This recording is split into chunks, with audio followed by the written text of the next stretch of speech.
Hey everybody, it's Lotus D here, and I am so happy to discuss with you all today, not just setting boundaries, but just talking about the workplace. Because as you all know, we've got a lot going on, and there's so much tea that's taking this dropping from here and there. There's every day we turn on the news, there's something new, something different, something's been changed, something's not been changed. It's so confusing, right? I'm not here to, unfortunately, add to that confusion, thank goodness, fortunately. But unfortunately, I don't have all the answers to it either.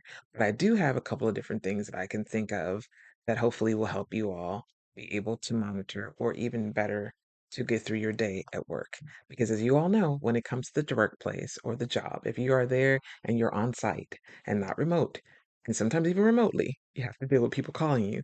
But on site, you have to deal with other behaviors or other people around that always don't have the same emotional intellect you have or the growth mindset that you have.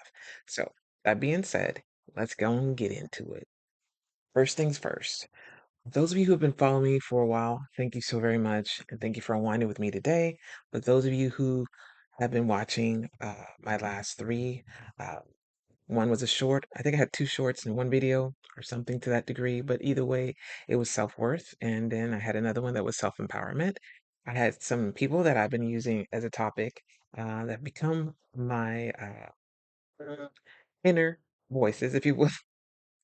One is Maggie, who's an introvert, who's learning to say no and learning to set boundaries. And then we have Susie Q, that don't really care if you have boundaries or not. She's still gonna make it happen. She's gonna come, she's gonna talk to you, and she's gonna ask about things that have nothing to do with you. She's just gonna make it all about her. And then we have D, who's me, playing my own little coaching self. Um, that it's basically at their workplace. So we're going to get into it and talk about what those things look like and how sometimes we need to set boundaries when it comes to someone at work. Here we go. Hey, Susie Q, heard you a minute ago talking to Maggie about the fact that you were so upset that we didn't do enough for the shutdown. I don't know what you thought we were going to do about it. We don't get into politics here, and we don't really talk about it either at work. Because right now it's just we don't want to cause division. We really want to be together as a team and showing up and showing out in that regard. So we're all about the work. And then anything we can do to help each other out and families included, we've already put those in place. What's going on with you, Suzuki? Well, I went into there to talk to Maggie. She's learning how to say no. And I'm like, okay, well, okay, Miss No. I miss know it all, or miss I don't know, or miss this and that. I'm just tired of it, D. All the time, I go to her and I go to talk to her. Before I used to go to there and talk to her, and she just let me talk. And now I can't even talk to her. Well, are you, what do you think is the reason why she's not wanting to talk to you? But she said I was negative. Me? Negative? Never got past it. Okay, just a little negative. I mean, it is what it is. Well, first of all, foremost, Susie Q, thank you for coming to my office and thank you for talking to me about what's going on with you. I do want you to know because you came to me and talked to me about, the situation with your family life and what's going on. You have three kids, et cetera, and there's always been some assistance that you all have been provided. I wanted to let you know that we put together a list. We put it in your inbox. We also have some other things in your inbox that you need to go look at. But Susie Q, the reason why Maggie was probably upset with you and frustrated is because she did most of that work. She will locate it as much as she could in your community, close by your home, for you. So I think you might want to go and check out that inbox and go see Maggie and apologize.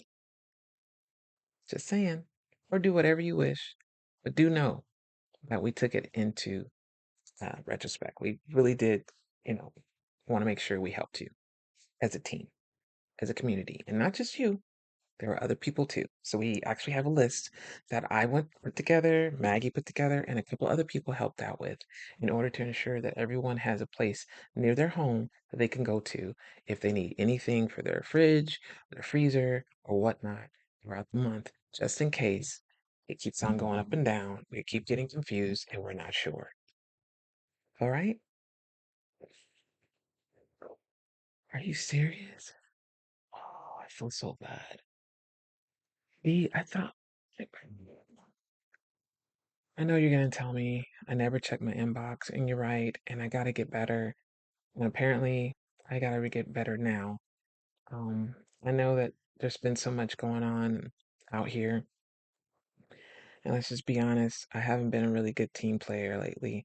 I've been letting things that affect me affect everybody else, and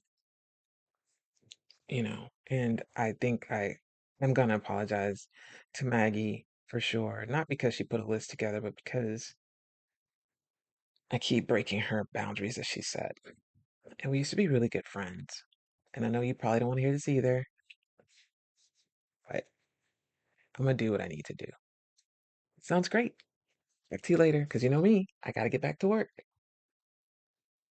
There you go.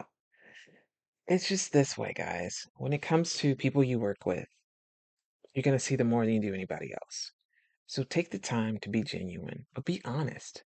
Be honest with people and help them understand bringing a problem to work is not beneficial to anyone. If they don't have solutions, it doesn't take talent to know that your problems need to stay at home. But if you have a problem and you think that you can help someone out with that problem by giving a solution of your own, for instance, if Susie Q had just said, you know what, I've been thinking about putting these together, because she had already mentioned it to Dee that she was trying to think about the food banks in her area. All she had to do was go to Dee, or even just to go to someone, even Maggie in that case, and say, Maggie, can I have your help with something? Well, Maggie, of course, because of the last video that you guys may have seen, Maggie probably was like, I don't know. But in this case, we already know that Maggie was willing to help, and most people are willing to help others that are in need, especially where they themselves really care. And Maggie, being the introvert that she is and the empath she is, would have been very happy to give her a list, and maybe even started the list with her, so that Dee, the team lead, wouldn't have to do most of that work. So keep in mind that, yeah, you may not always have a solution, excuse me, but coming to work with your problems can add more problems to the team. And when it comes to anxiety, and it comes to frustration, and it comes to stress, people will blow up sometimes, most times when it happens. Anyway, that's all I got for today. I just wanted to give you guys one aspect of what's happening. We'll continue on this path for the rest of the week coming up in the workplace and environment and how it really can be exhausting at times. And then we're going to talk a little bit about talent as well. So I'll be seeing you guys every day for the rest of this week. I hope you enjoyed this one. I look forward again to seeing you next time. And as always, thank you so much for unwinding with me. See you tomorrow. Bye, guys.